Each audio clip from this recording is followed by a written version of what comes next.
True reward. How deep and wide the word abides in those who would be free, that as we draw more close to God, His glory we might see. The glory of our holy God, who holds the hands of time, and by His grace prepares a place where we might dwell sublime. Sublime not in the selfish sense, to have our paradise, but in the most fulfilling sense to hold our sacrifice, as in God's presence we can feel those precious nail-scarred hands,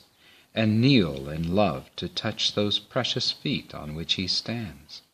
the feet that walked the dusty trails that led through Palestine, to share the truth of God with those whose spirit had been blind, to all the Scriptures shared with them of their Messiah King, and how He would be born a man to bear their suffering.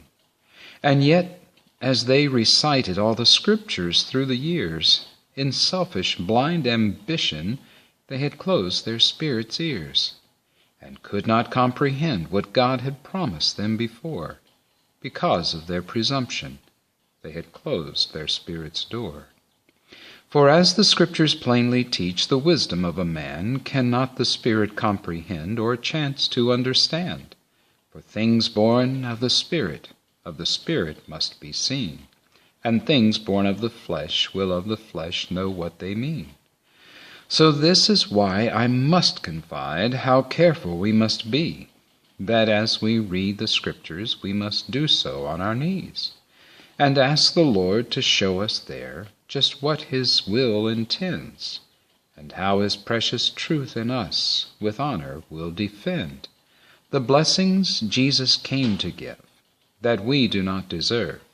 and how much heaven means for those who've chosen Him to serve, and by a living sacrifice that all the world might see, the greatest joy in heaven is the joy of being free, free to explore the wonder and the presence of our God, who lived His purpose here in us while walking on this sod, to help the universe to see that only Satan lied when he deceived the angels that rejected God for pride. For reference, Isaiah 14:12-14, and 1 Corinthians 2:6-16.